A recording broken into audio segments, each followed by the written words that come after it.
It's a familiar dog if you listen to our Tuesday show. The Anaheim Ducks, they're plus 245 in Dallas against the Stars, who are minus 295. The over-under 6. This comes down to the price on Dallas is just way too high. And the Ducks, I mean, they're not trending up in general. Like, if you're just looking at the standings, they're 2-7-1 in their last 10. And but they are creating more offense. They're creating about the ninth most high danger scoring chances over the last 10 games in the NHL. So they are pumping shots towards the net. They're getting decent goaltending. Gibson, maybe he turned things around with a great performance against Nashville. The Ducks were underdog on Tuesday against the Predators. Gibson was great. The Ducks got it to overtime.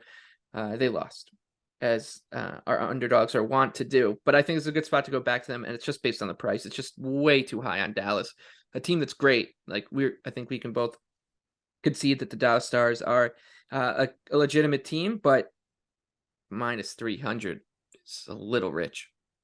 Yeah, minus 300 for an NHL game is insane. That's a line that says you should be pouring it on pretty much shift after shift to be that favored. I don't think it's going to be, I think it'll be closer than that price suggests. The Ducks have started to look a little less pathetic the last three outings. I'm with you here. This is just a crazy number. I think it's a good spot to look for the Ducks to come out and surprise. We almost caught the Hawks to do so in Dallas. I think Yep. this is kind of a similar spot. Hopefully they don't pull a 4-1 comeback in like 5 minutes of play, but I like it. I like the Ducks just too big of a And, dog. and I think the Stars are deeper than they've been in years past, but they're still so reliant on the Robertson, Hintz, Pavelski line, and Robertson in particular, that if those guys have an off night, all of a sudden the playing field is a lot more level. All right, your favorite underdog. You're wearing their jersey. They're close to your heart. Give it to They're us. close to my heart. I'm trying to be. I love the Kraken too, though. So the bias isn't showing it. It's two teams I obviously pay a ton of attention to, even compared to the rest of the league. I love the Caps game the other night. They obviously, it's one thing to be playing Vancouver, but they looked so in sync when they're playing good. The 5-man attack in the offensive zone is just so deadly.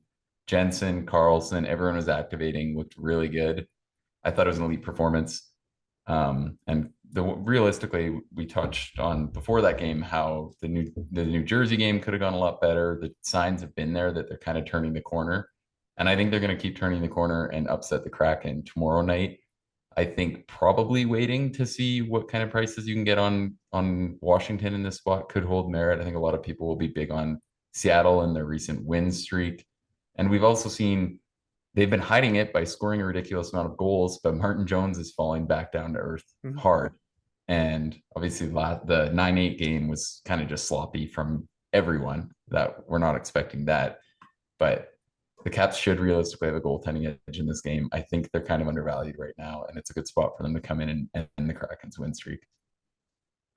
Yeah, I'm with you. I'll be on the Capitals. I think we're gonna start selling on Seattle here. As the market's caught up on them, the kind of media hype is caught up on them. I heard one popular NHL radio show talking about how well Martin Jones was playing before the game last night, and I was like, oh, that's the kiss of death. And of course that happened. So I'm with you on Washington. I will see what number we get as money pours in on Seattle.